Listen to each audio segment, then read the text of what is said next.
Shalom jemaat Tuhan yang terkasih, senang sekali kita dapat berkumpul kembali melalui ibadah online pada hari ini.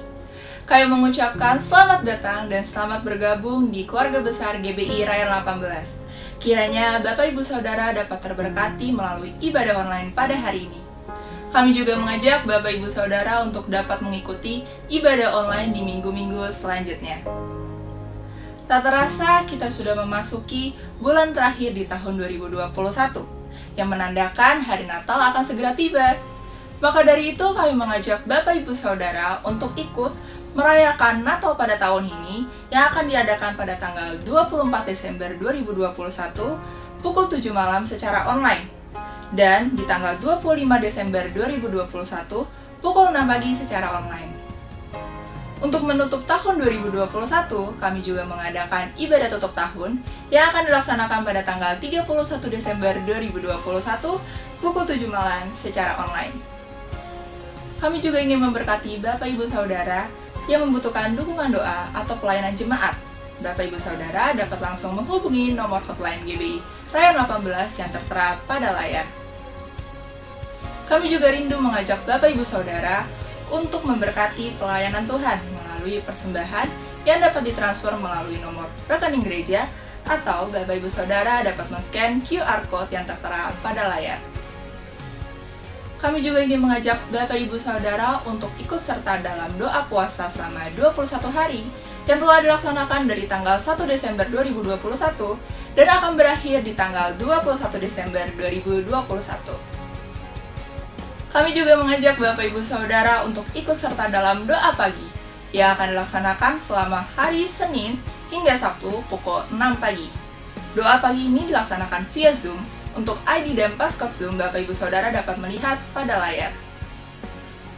Kami juga mengajak Bapak Ibu Saudara yang rindu untuk dibaptis. Baptisan selam akan dilaksanakan pada hari Minggu 19 Desember 2021. Untuk info lebih lanjut, Bapak Ibu Saudara dapat menghubungi nomor yang tertera pada layar. Untuk mengawali ibadah online pada hari ini, alangkah baiknya kita memulai dengan berdoa. Mari Bapak Ibu Saudara, kita berdoa. Bapa di dalam surga, terima kasih untuk pada hari ini kami semua dapat berkumpul melalui online Tuhan. Kalau sebentar kami akan memulai ibadah online kami, Engkau yang sertai dan tuntun setiap kami, agar kami dapat melaksanakan ibadah online kami pada hari ini dengan baik. Terima kasih Tuhan, terima kasih Roh Kudus, hanya di dalam nama-Mu kami sudah mengucap syukur dan berdoa. Amin. Selamat beribadah, Tuhan Yesus memberkati. Mazmur 91. Dalam lindungan Allah. Orang yang duduk dalam lindungan yang maha tinggi dan bermalam dalam naungan yang maha kuasa akan berkata kepada Tuhan, tempat perlindunganku dan kubu pertahananku, Allahku yang kupercayai. Sungguh, Dialah yang akan melepaskan engkau dari jerat penangkap burung, dari penyakit sampar yang busuk. Dengan kepaknya Ia akan menudungi engkau. Di bawah sayapnya engkau akan berlindung, kesetiaannya ialah perisai dan pagar tembok. Engkau tak usah takut terhadap kedahsyatan malam, terhadap panah yang terbang di waktu siang, terhadap penyakit sampar yang berjalan di dalam gelap, terhadap penyakit menular yang mengamuk di waktu petang. Walau 1.000 orang rebah di sisimu dan 10.000 di sebelah kananmu, tetapi itu tidak akan menimpamu. Engkau hanya menontonnya dengan matamu sendiri dan melihat pembalasan terhadap orang-orang fasik. Sebab Tuhan ialah tempat perlindunganmu, yang maha tinggi telah kau buat tempat perteduhanmu. Malapetaka tidak akan menimpa kamu, dan tulah tidak akan mendekat kepada kemahmu. Sebab malaikat-malaikatnya akan diperintahkannya kepadamu untuk menjaga engkau di segala jalanmu. Mereka akan menatang engkau di atas tangannya, supaya kakimu jangan terantuk kepada batu. Singa dan ular tedung akan kau langkahi, engkau akan menginjak anak singa dan ular naga. Sungguh hatinya melekat kepadaku, maka aku akan meluputkannya. Aku akan membentenginya sebab ia mengenal namaku. Bila ia berseru kepadaku, aku akan menjawab. Aku akan menyertai dia dalam kesesakan. Aku akan meluputkannya dan memuliakannya. Dengan panjang umur akan kukenyangkan dia dan akan kuperlihatkan kepadanya keselamatan daripadaku. Apa yang dimaksud dengan Pentakosta ketiga? 1. Pentakosta ketiga adalah pencurahan Roh Kudus yang dahsyat di zaman ini melebihi yang terjadi di Azusa Street. 2. Pentakosta ketiga akan mengakibatkan penuaian jiwa yang terbesar dan yang terakhir sebelum Tuhan Yesus datang kembali. 3. Pentakosta ketiga akan membangkitkan generasi Yeremia, yaitu anak-anak muda yang dipenuhi Roh Kudus, cinta mati-matian kepada Tuhan Yesus, tidak kompromi terhadap dosa, dan akan bergerak untuk memenangkan jiwa. 4. Pentakosta ketiga lahir di Indonesia dan bergerak ke bangsa-bangsa. Gerakan ini dari timur ke barat dan akan kembali ke Yerusalem. 5. Pentakosta ketiga akan memberikan kuasa untuk menyelesaikan amanat agung, dan setelah itu Tuhan Yesus datang kembali. Happy Sunday semua. Dalam edisi Voice of Pentecost kali ini kita akan membahas mengenai paradigma kekudusan bagi generasi yang menyelesaikan amanat agung. Menjaga kekudusan kadang-kadang dianggap sebagai hal yang kuno, bahkan membebani. Benarkah demikian? Apa arti kekudusan yang sesungguhnya? Kekudusan adalah karakter dari Allah yang paling menonjol yang memiliki makna keterpisahan. Salah satu contoh ketika Adam dan Hawa sebagai manusia pertama jatuh di dalam dosa. Mereka harus keluar dari Taman Eden. Hal ini menunjukkan bahwa Allah yang kudus harus terpisah dari manusia yang tidak kudus dan juga terpisah dari segala sesuatu yang bertentangan dengan keseluruhan karakter Allah itu sendiri.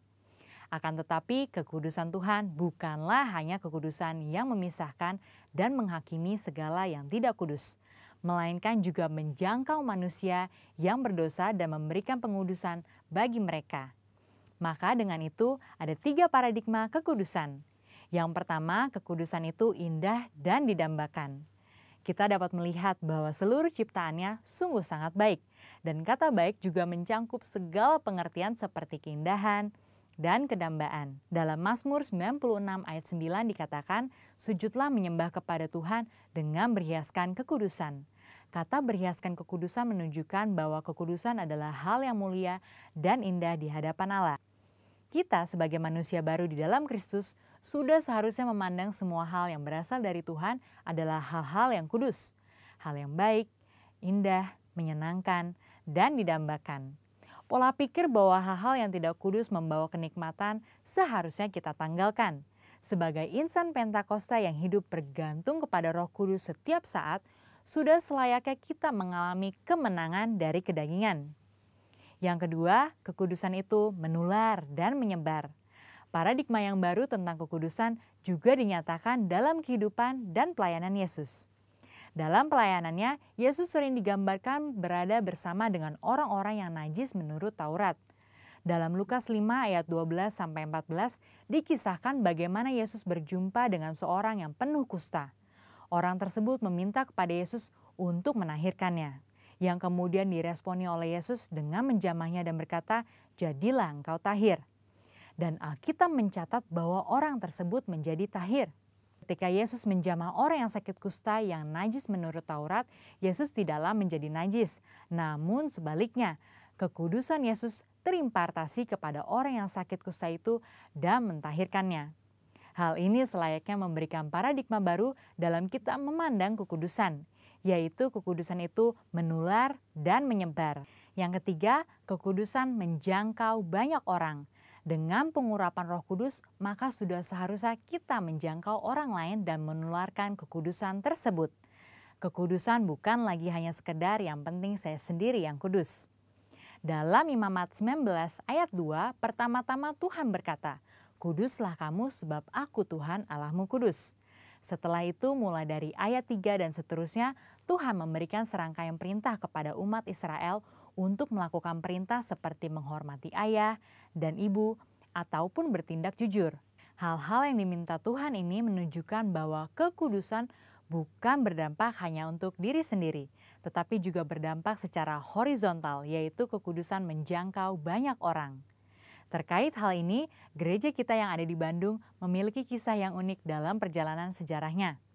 Pada waktu itu tahun 1992, tidak ada lagi gedung pertemuan umum yang bersedia untuk menyewakan tempatnya secara permanen. Namun tiba-tiba ada satu tempat yang bersedia menyewakan tempatnya untuk ibadah dan dikontrak untuk waktu yang cukup lama. Tempat tersebut adalah Gedung Paramount yang adalah sebuah nightclub. Pada saat itu gembala sidang kita dihadapkan dengan keputusan yang sulit. Beliau pun teringat bahwa pada waktu sebelumnya dalam KKR di Batam, hal serupa juga terjadi. Pada waktu itu tidak ada tempat untuk melaksanakan KKR kecuali sebuah tempat karaoke. Akhirnya KKR tetap dilaksanakan di tempat karaoke tersebut disertai lawatan Tuhan yang luar biasa. Karena hadirat Tuhan tidak dibatasi oleh tempat atau apapun juga. Pada akhirnya gembala sidang kita menyetujui penggunaan Gedung Paramount untuk menjadi tempat ibadah minggu. Meskipun tempatnya aneh menurut manusia, tetapi hadirat Tuhan memenuhi tiap ruangan ibadah dan lawatannya pun terjadi setiap minggu. Banyak orang bertobat dan jiwa-jiwa bertambah hari demi hari. Wow! Kesimpulannya, Tuhan sedang memanggil kita untuk hidup dalam kekudusan guna menyelesaikan amanat agung. Dalam Wahyu 22 ayat 11 dikatakan, barang siapa yang berbuat jahat, biarlah ia terus berbuat jahat. Barang siapa yang kudus, biarlah ia terus menguduskan dirinya. Mari kita terus mengerjakan dan menjalani kehidupan kita, bergerak dan menularkan kekudusan kemanapun kita pergi untuk menuai banyak jiwa. Tuhan Yesus memberkati. Shalom, Jemaat GBI Rayon 18. Mari kita memuji Dia, tinggikan Dia. Yang siap puji Tuhan, sorakan haleluya.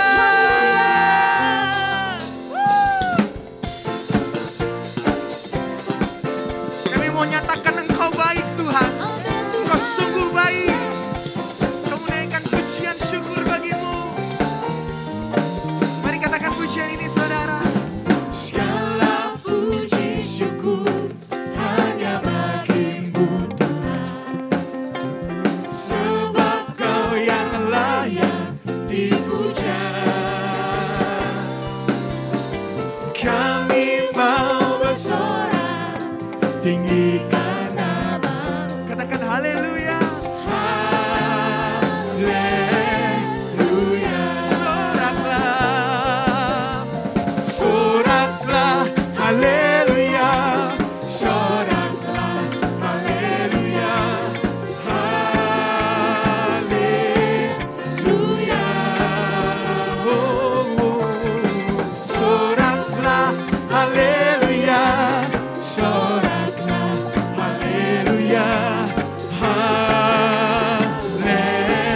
Haleluya. Memuji Dia, mari sorakan haleluya.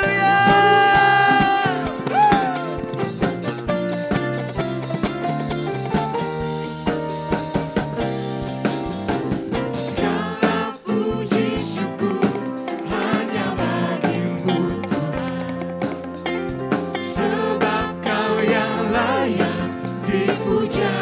Kami mau bersorak, kami mau bersorak. Hey, katakan haleluya. Mari saudara menari bersama, ikuti gerakan saya. Soraklah, haleluya. Soraklah, haleluya. Haleluya.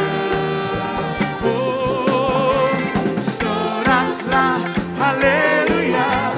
Soraklah, haleluya. Haleluya. Kami memuji Engkau Allah kami yang dahsyat. Kami menyatakan haleluya.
merasakan kebaikan Tuhan.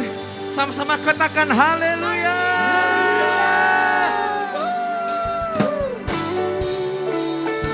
Kami ingin terus memuji Engkau. Kami bawa suara kami bawa nyanyian kami, dan kami mau bersorak. Haleluya.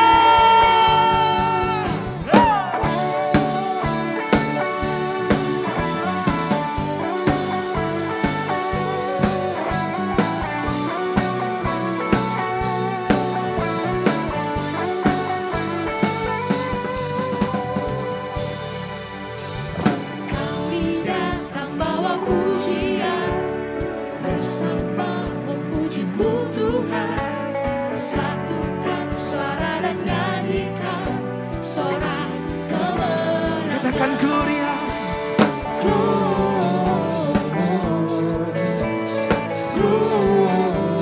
Gloria, besar Tuhan, ditinggikan di atas segalanya.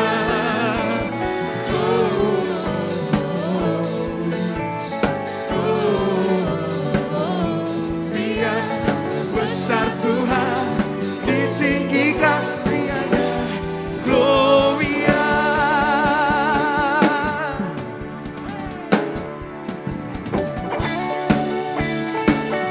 Engkau Allah yang layak kami tinggikan Tuhan. Kami ingin terus memuji Engkau. Haleluya. Mari nyatakan bersama saudara. Kami datang bawa pujian, bersama memuji-Mu Tuhan, satukan suara dan nyanyikan sorak kemenangan. Sambil angkat tangan katakan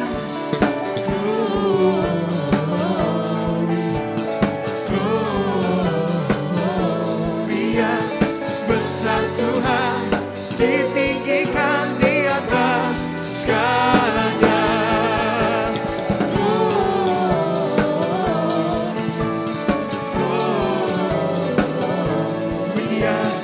Besar Tuhan, ditinggikan Gloria. Kami miliki Allah yang besar, yang layak kami tinggikan. Siapa namanya? Siapa namanya? Mari katakan, we give you glory. We give you glory. We give you honor, We give you praise. for all that you are. We give you glory.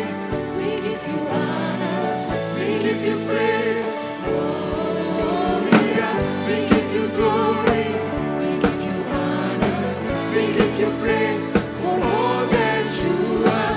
We give you glory. we give you honor, We give you praise. Gloria. We give you glory. we give you honor. We give you praise. We give you glory. Katakan Gloria.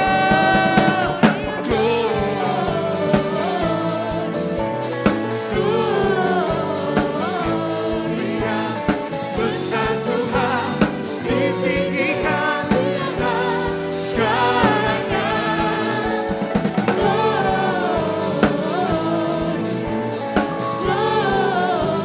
Gloria, besar Tuhan, ditinggikan pujinya. Gloria. Glory puji hanya bagimu, bagi namamu Yesus. Yes. Mari katakan bersama. Gloria. Tepuk tangan sorak-sorai bagi Yesus. Haleluya.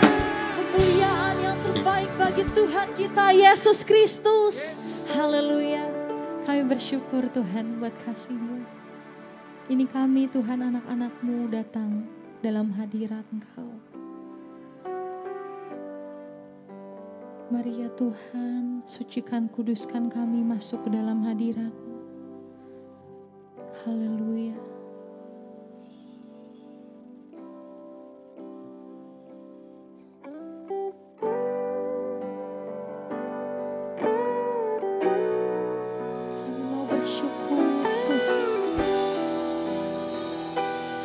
pujian dan syukur kami dalam hadirat-Mu Tuhan.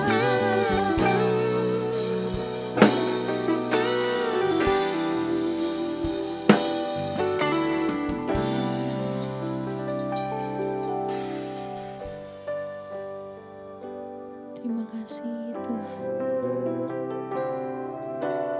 Pujian dan syukurku ku bawa padamu, dengan rendah hati ku persembahkan.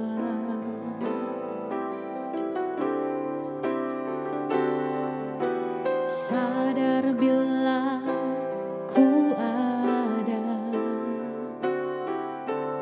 hanya karena anugerah, bukan karena kekuatanku.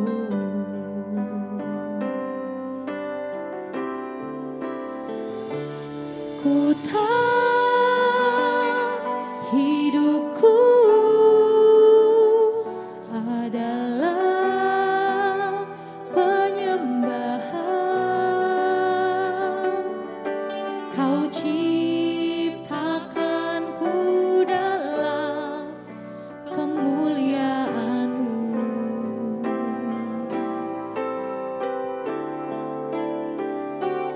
Ku tahu hidupku berharga di mata-Mu. Segenap hidupku persembahkan. Berikan kemuliaan yang terbaik buat Tuhan Yesus. Haleluya.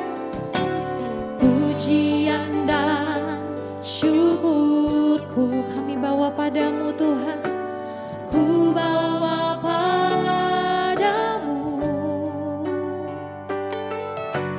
dengan rendah hati kami mempersembahkan. Sebab kami sadar Tuhan semuanya hanya karena anugerah-Mu. Sadar bila ku ada hanya karena anugerah. Amin. Bukan karena kekuatanku. Kami tahu hidup kami. Ku tahu hidupku adalah penyembahan. Kau yang menciptakanku dalam kemuliaan-Mu. Ku tahu Tuhan, ku tahu hidupku berharga di mata-Mu. Segenap hidupku mari naikkan lagi. Ku tahu hidupku adalah penyembahan. Kami tahu Tuhan adalah penyembahan. Biar ini jadi pernyataan iman kami Tuhan dalam hadirat-Mu. Amin. Kemuliaan-Mu, Yesus.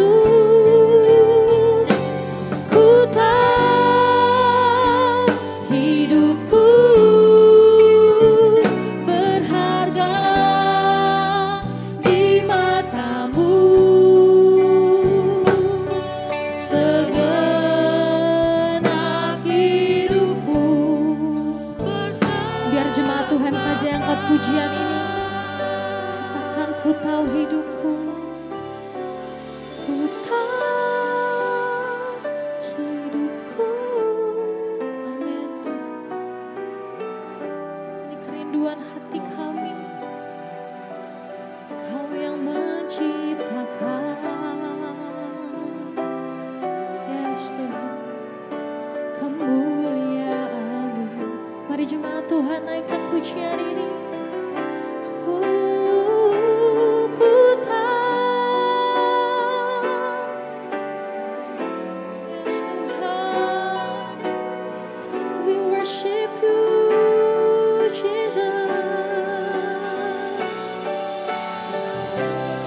Kembali bersama-sama naikkan pujian ini dengan hatimu.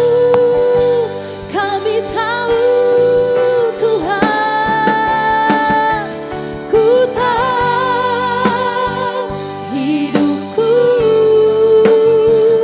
adalah penyembahan.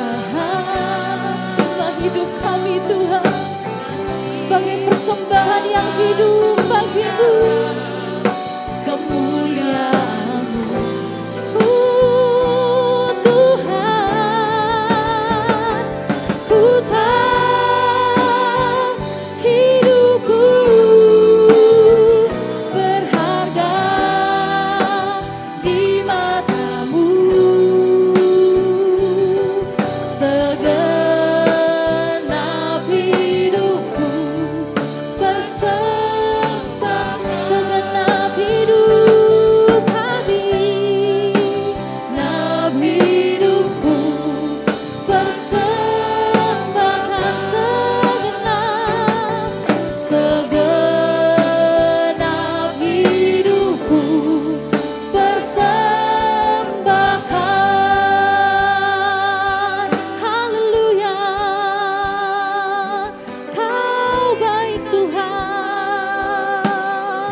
Sama-sama kita sembah Dia di dalam roh dan kebenaran.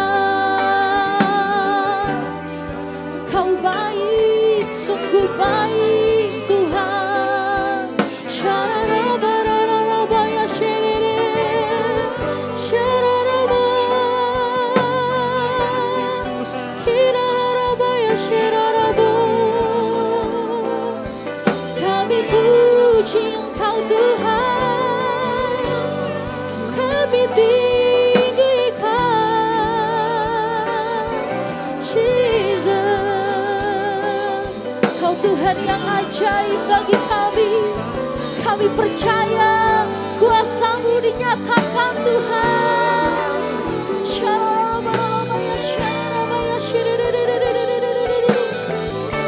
Yang sakit boleh Tuhan sembuhkan, yang berbeban berat boleh Tuhan berikan kelegaan.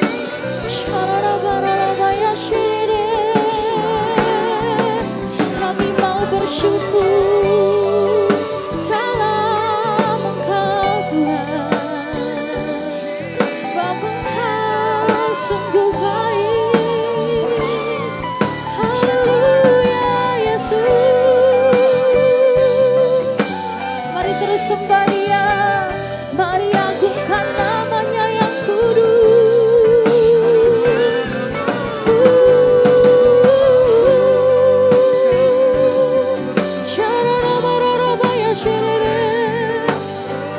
Kau bertahta di atas setiap pujian dan penyembahan kami Tuhan.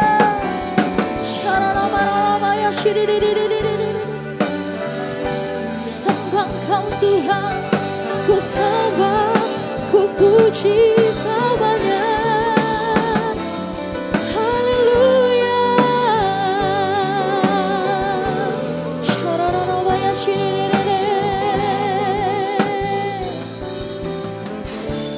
Ku bersyukur padamu Tuhan, sebab kasih setia-Mu di dalam hidupku.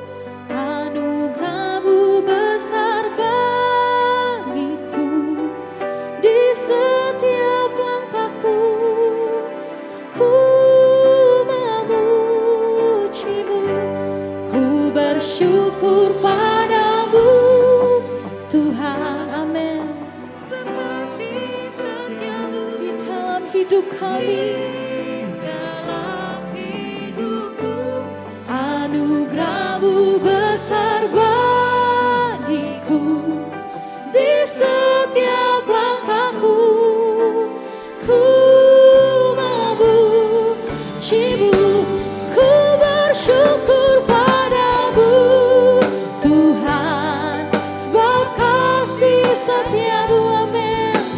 di dalam hidupku. Anugerah-Mu besar,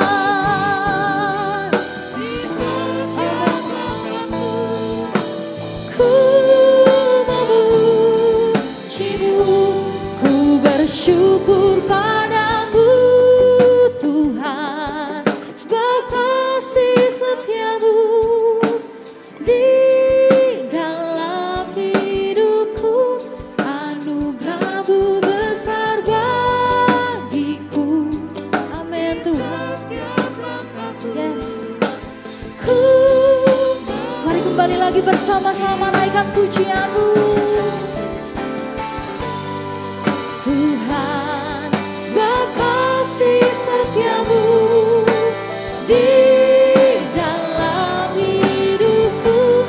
Anugerah-Mu besar bagiku di setiap langkahku.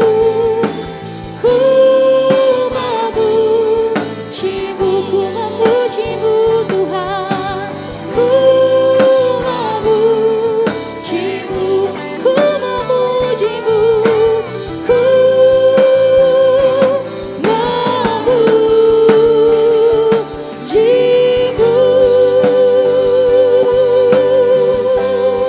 Sorak-sorai kemuliaan buat Tuhan kita.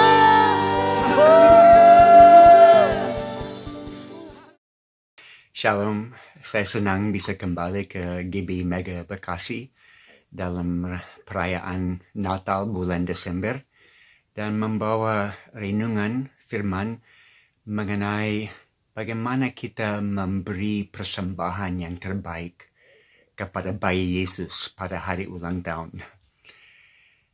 Dan kita akan belajar dari Matius pasal 2 ayat 1 sampai 12. Tapi mulanya Yesus lahir di mana? Di Bethlehem. Bethlehem adalah kota yang kecil 10 km selatan dari Yerusalem. Dan Bethlehem artinya pondok roti. Terletak di lembah yang di lereng gunung dan memandang lembah yang sangat-sangat subur. Seperti lembah Balim di pedalaman Papua itu, lembah Wamena ada di situ, lembah subur sekali. Bukan lembah di mana Bethlehem memandang semua seperti itu. Dan Bethlehem punya sejarah. Yakub kubur istrinya Rahel di situ. Ruth tinggal di situ sesudah nikah dengan Boaz. Juga Daud waktu dia lari dikejar Absalom, dia cari air dari sumber air di Bethlehem. Jadi Bethlehem punya sejarah. Dan kita tahu dari Mika pasal 5 ayat 1 bahwa juru selamat akan datang dari kota Daud. Kota Daud ini Bethlehem. Sekarang saya mau baca 2 ayat pertama.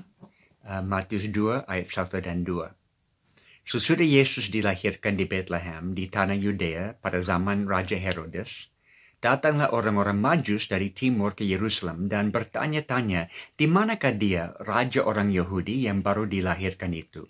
Kami telah melihat bintangnya di timur dan kami datang untuk menyembah dia. Oke, kita stop di situ. Karena ada 3 respons. Kita mau fokus akhirnya dengan memberi persembahan yang terbaik. Tapi sebetulnya ada 3 respons yang sering dilihat pada musim Natal. Dan ini yang pertama. Orang Majus adalah orang yang penasaran. Banyak orang penasaran dengan kelahiran Yesus. Mungkin orang-orang Majus ini sepanjang umur hidup mereka selidiki tanda-tanda. Di tengah masyarakat, mereka dianggap orang pintar, orang suci, orang yang tahu rahasia-rahasia. Di Persia, tempat tinggal mereka dianggap sama seperti imam di tengah-tengah orang Israel. Orang Majus dianggap imam juga di Persia. Kalau ada persembahan, mereka yang membawa, mereka sahkan semua korban. Orang Majus juga mengajar raja-raja di Persia. Orang Majus dikenal sebagai orang yang bisa beri penafsiran mimpi-mimpi. Juga kelihatan orang Majus ini mungkin mereka campuran Yahudi sedikit. Karena mereka tahu nubuatan-nubuatan mengenai bintang, mengenai Mesias. Ya, Bilangan 24 ayat 17, bintang terbit dari Yakub. Mungkin mereka tahu itu. Jadi waktu mereka lihat sesuatu di langit yang berbeda, mereka tafsirkan, oh ini sesuatu yang ada hubungan dengan bintang terbit dari Yakub. Jadi bisa juga mereka sedikit campuran Yahudi. Dan tiba-tiba di Persia, di tempat mereka, satu waktu mereka melihat di langit sesuatu yang berbeda.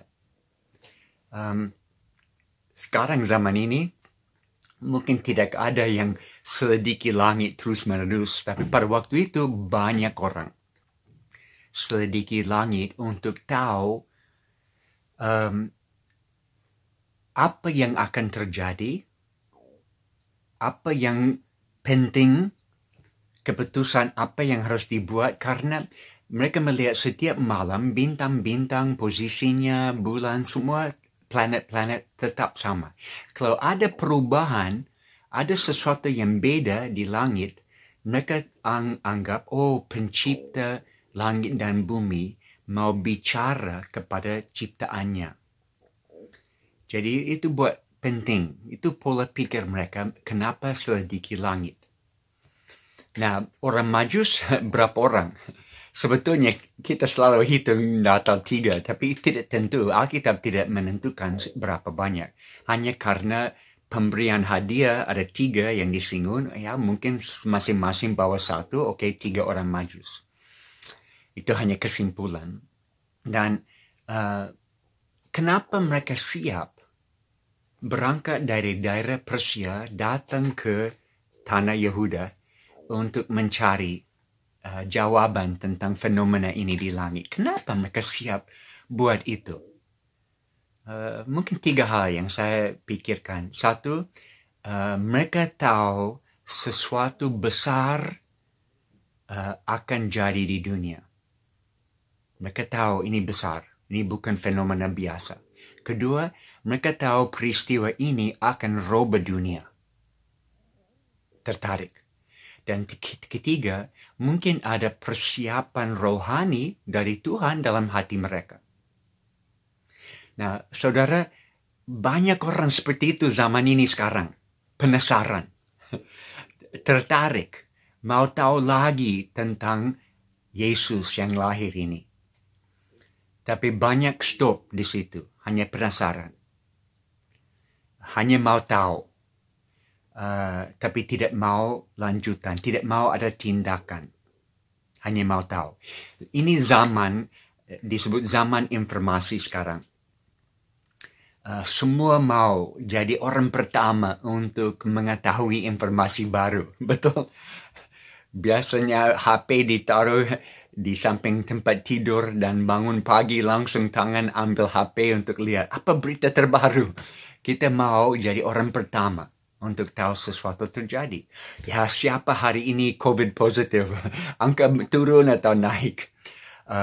Lokasi demo di mana supaya di Jakarta kami bisa menghindar dari kumpulan banyak orang.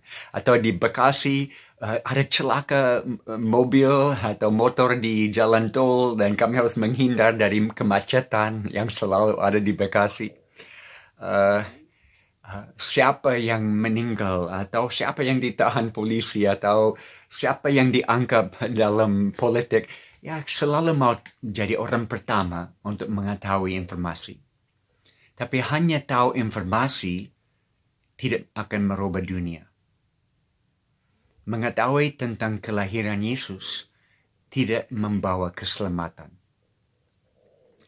Menghormati Yesus tidak membawa keselamatan. terima Yesus di dalam hati juga belum tuntas. Itu seperti mau kurung Yesus di dalam hati. Harus ada langkah menjadikan Yesus Tuhan di atas hidupmu.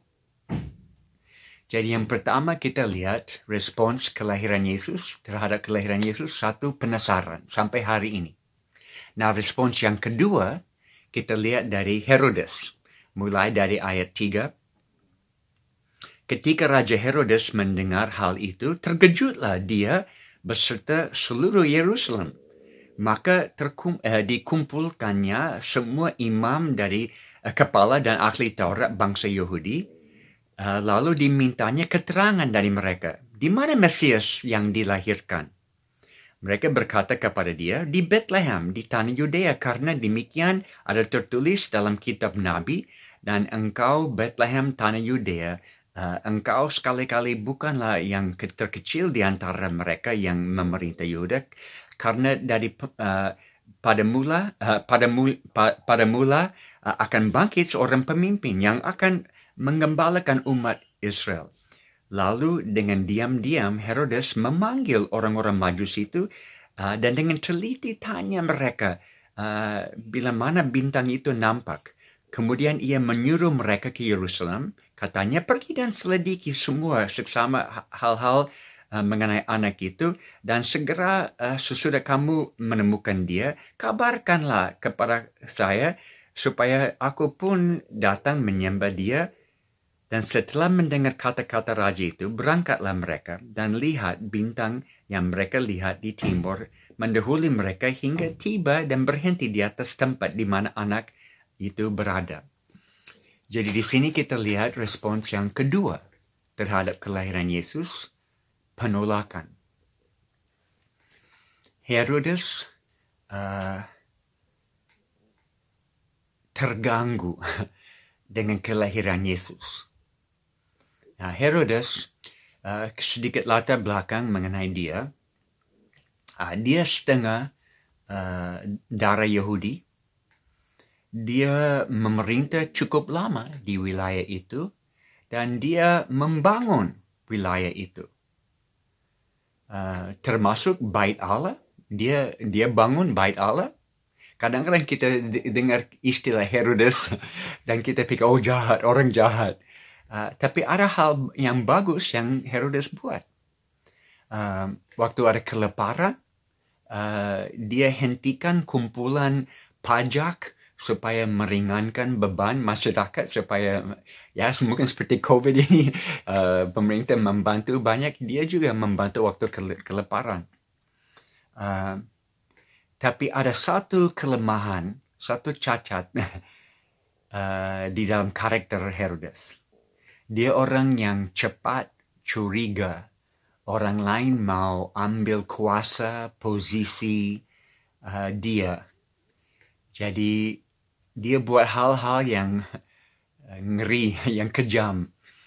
Dia bunuh istri karena dia takut istri mau ambil posisi dia.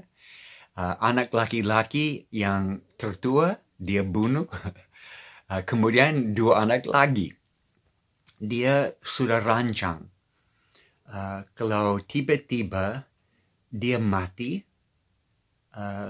ada daftar semua orang yang pintar, berpendidikan, punya wewenang di kota atau wilayah harus dibunuh, dimusnahkan. Karena dia tidak mau satu orang pun ambil posisi dia. Dia gila hormat, gila posisi. Jadi dia sangat terganggu dalam rohnya, dalam spiritnya, waktu dia dengar tentang kelahiran Yesus. Dia mau tahu orang ini yang baru lahir, dia latar belakang apa, profesi apa, keluarga apa, mana markasnya, pasukannya berapa banyak orang yang siap-siap. Mereka mau berontak dan berperang, dan dia diberitahu ini bukan raja orang dewasa seperti itu, Ini seorang bayi, anak kecil. Dan ayat 5 dan 6 itu nubuatan dari Mika 700 tahun sebelumnya. Dan ayat 7 dan 8 yang tadi kita baca, Herodes dengan pura-pura dia suruh orang Majus pergi selidiki semua, cari anak itu, dapat kembali, saya mau juga. Jadi dia mau cari informasi dengan laporan kembali dari mereka. Mengapa? Mengapa Herodes menolak? Mengapa masih sampai hari ini ada respons orang menolak kelahiran Yesus? Karena kedatangan anak ini akan mengganggu posisi, kuasa, pengaruh seluruh kehidupan dia dan kita. Sampai sekarang ada orang yang menolak Yesus karena dianggap mengikuti Yesus akan mengganggu hidup sehari-hari. Dan memang mereka benar, tanggapan itu benar. Mengikuti Yesus akan mengganggu hidup sehari-hari, akan mengganggu hidup total. Ini bukan hanya penambahan sesuatu dalam hidupmu, tapi ini perubahan dasar semua imanmu. Di Papua, waktu Injil masuk 50, 60, 70 tahun lalu, suku-suku yang dulu sangat primitif dalam perang suku. Contoh, waktu kami masuk suku Sawi, perang-perang setiap minggu ada perang suku. Berapa lama sampai ada transformasi? Ya, perlu waktu, tapi memang ada transformasi. Bukan karena undang-undang bisa, jangan berperang, tapi yang terjadi panggilan perang dan semua orang turun di lapangan perang berkelahi. Tapi makin lama ada orang percaya Yesus. Dan waktu ada panggilan perang, mereka turun dari rumah ke lapangan perang tapi kasih tinggal alat-alat perang. Busur, anak panah, tombak, kapak batu ditinggalin di rumah. Dan turun di lapangan untuk solidaritas dengan saudara-saudara. Tapi tunggu lama, masih tambah waktu lagi, tambah orang percaya. Waktu panggil perang, mereka turun dari rumah, kasih tinggal alat-alat perang di rumah, turun di lapangan, dan mereka ambil saudara-saudara dari perang. Dan akhirnya tidak ada perang lagi. Transformasi terjadi. Perubahan total dengan kabar baik tentang Yesus. Jadi Injil akan rubah hidup, akan mengganggu pola hidup sehari-hari. Karena kita tinggal di dalam kegelapan sampai terang datang dan sinari semua, membukakan semua. Jadi jangan kejut, hidupmu memang akan berubah, akan diganggu dengan kelahiran Yesus. Nah, ayat 9, orang-orang Majus melihat sekali lagi bintang. Dulu mereka lihat di Persia, mereka pikir mungkin meteor, batu dari angkasa yang turun di langit. Ini fenomena apa artinya? Mereka mulai perjalanan. Sekarang mereka lihat sekali lagi. Dan lagi sekarang ini fenomena bintang stop di atas rumah di Bethlehem. Di mana Yesus ada. Berarti ini fenomena baru lagi dan mujizat. Karena berhenti di situ. Supernatural. Dan mereka sangat tertarik mau lihat apa terjadi di situ. Dan ada datang, dan respons ketiga sekarang kita akan lihat. Respons yang kita mau, memberi persembahan yang terbaik dari hidup ini. Saya baca ayat 10 sampai 12. Ketika mereka melihat bintang itu, sangat bersuka cita mereka. Maka masuklah mereka ke dalam rumah itu dan melihat anak itu bersama Maria ibunya, lalu sujud menyembah dia. Mereka pun membuka tempat harta benda mereka dan mempersembahkan persembahan kepadanya, ya emas, kemenyan, dan mur. Dan karena diperingatkan dalam mimpi supaya jangan kembali kepada Herodes, maka pulanglah mereka ke negerinya melalui jalan yang lain. Jadi persembahan yang terbaik. Mereka sujud menyembah di depan siapa? Seorang bayi. Bayangkan, menyembah di depan seorang bayi. Ini bukan menerima Yesus ke dalam hidupnya dan tambahkan kerajinan agama. Tidak. Tapi inilah memberi tempat bagi Yesus dalam hidupnya supaya dia bisa memerintah di atas seluruh hidupmu. Itu persembahan yang terbaik. Bukan sebagian, seluruhnya dari hidup ini. Dan mereka membawa persembahan dan semua punya arti. Saya yakin saudara pernah dengar ini, tapi kita coba mendalami sedikit lagi. Emas, hadiah untuk seorang raja. Kemenyan, karena ini pemberian untuk seorang imam yang pakai sebagai dupa waktu bawa persembahan di bait Allah. Dan Yesus mewakili manusia di depan Allah. Dia imam besar. Dan dia tidak saja siapkan korban dan membawa persembahan untuk manusia di depan Allah. Dia sendiri menjadi korban. Jadi ini luar biasa. Orang Majus memberi hadiah persembahan yang ada arti yang pasti mereka mengerti dari semua nubuatan yang pernah mereka lihat dan dengar. Dan mur. Kita tahu mur adalah sesuatu yang dipakai dengan persiapan mayat, jenazah. Ini mewakili pengorbanan. Gambaran bahwa Yesus akan mati, bayi. Siapa akan ingatkan atau merayakan atau utamakan kematian orang yang baru lahir? Tidak masuk akal. Tapi mereka tahu dari pemberian ini, anak ini akan mati dan kematiannya akan rubah dunia. Akan jadi fenomena sangat-sangat besar. Dan mereka tahu Yesus adalah raja di atas semua raja, imam besar yang mewakili manusia kepada Allah Bapa, dan dia rela mati dan melalui korbannya dosa manusia ditebus, dilunasi. Persembahan yang terbaik.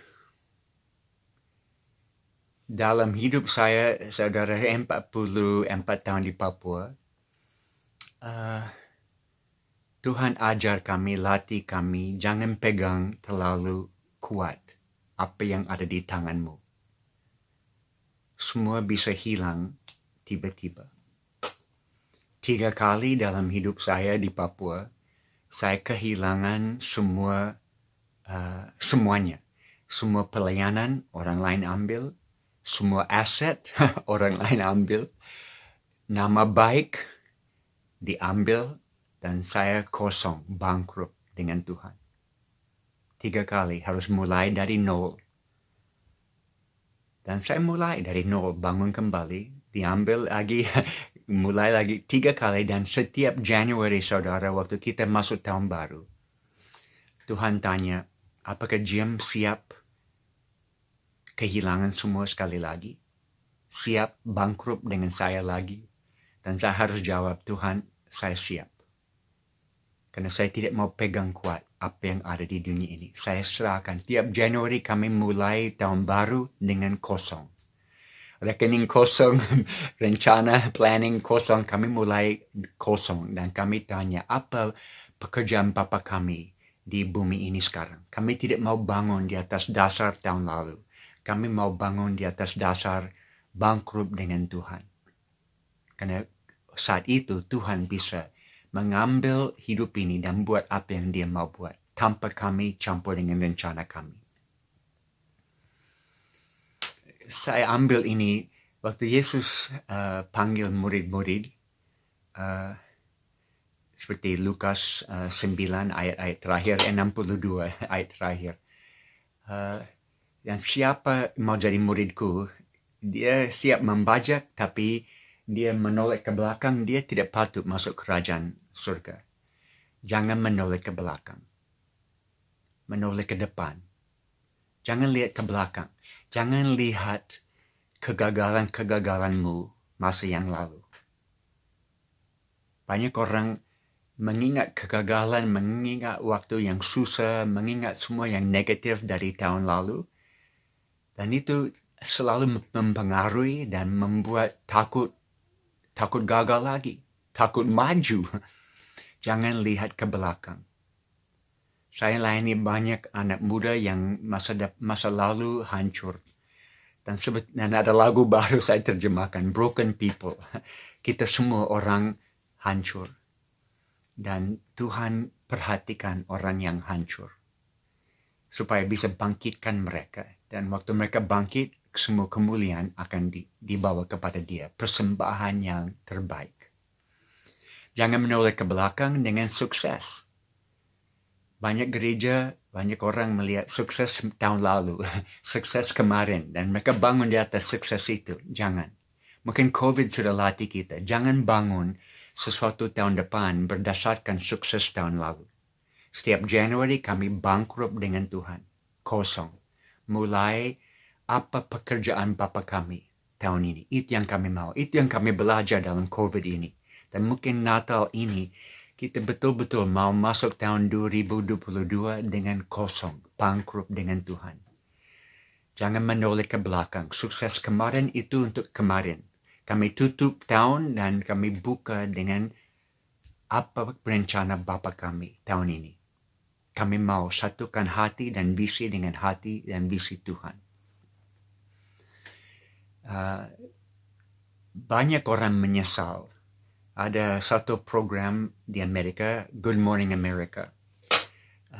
Mereka buat survei di seluruh Amerika dengan orang yang umur 65 tahun di atas. Kalau saudara bisa ulangi hidup ini, apa yang akan dibuat berbeda?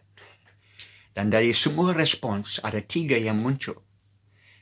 Mereka bilang, kalau kami bisa ulangi hidup ini, kami akan perlambat perjalanan hidup. Kami tidak akan berburu-buru. Kami akan lebih pelan dan renungkan, refleksi semua yang kami buat di bumi ini. Kedua, kami akan buat hal-hal yang punya resiko lebih tinggi. Kami akan siap bayar harga, take more risks dalam hidup ini. Tidak akan hanya hidup hati-hati, aman-aman, nyaman-nyaman. Ketiga, kami akan buat hal-hal yang punya dampak di bumi ini yang positif. Pada waktu kami tidak ada lagi, ada dampak dari hidup kami yang bisa terus menolong masyarakat. Wow. Itu karena saudara sering manusia waktu tinggalkan bumi ini, hari-hari terakhir, rasa menyesal. Saya mau jadi orang yang tidak menyesal.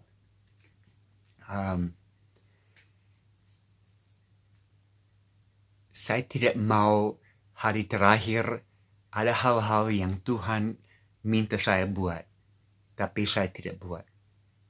Saya mau jadi orang yang pada hari terakhir, semua yang Tuhan minta, saya sudah buat dengan sekuat tenaga saya. Jadi mari kita dengan renungan Natal tahun ini, memberi persembahan terbaik dari hidup ini, sampai kalau Tuhan panggil besok, kita tahu semuanya yang Tuhan minta, kita sudah buat dengan segalanya yang kita punya. Karena bayi Yesus, dia layak menerima semua karena dia merubah dunia, merubah hidup kami. Saya mau berdoa untuk saudara.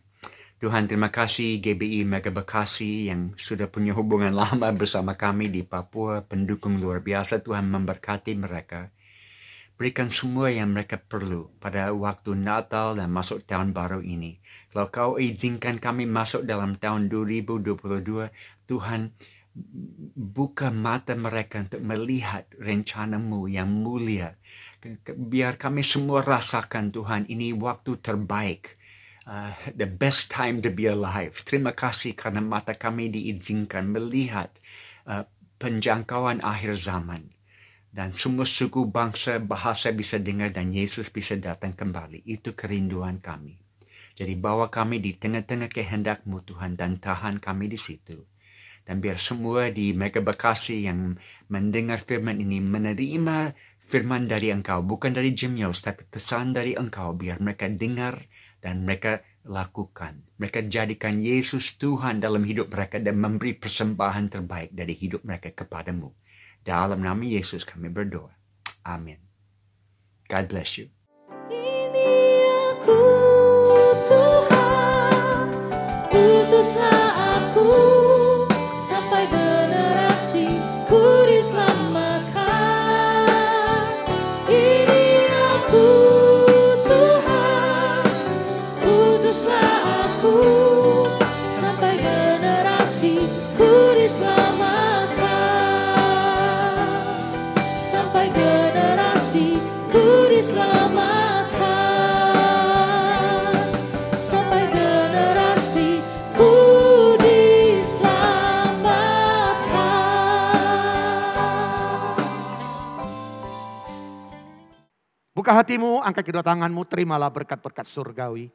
Berkat kasih karunia yang melimpah-limpah dari Allah Bapa, di dalam Anak yang tunggal, Yesus Kristus Tuhan, dan persekutuan yang manis dengan Allah Roh Kudus, yang senantiasa memberkati, menyinari dan diperapkan wajahnya kepada engkau, mulai saat ini sampai Maranatha. Tuhan Yesus datang yang kedua kali menjemput kami di awan-awan yang permai, bahkan sampai selama-lamanya. Yang percaya dan sudah diberkati Tuhan, sama-sama kita katakan, amin. Tuhan Yesus memberkati.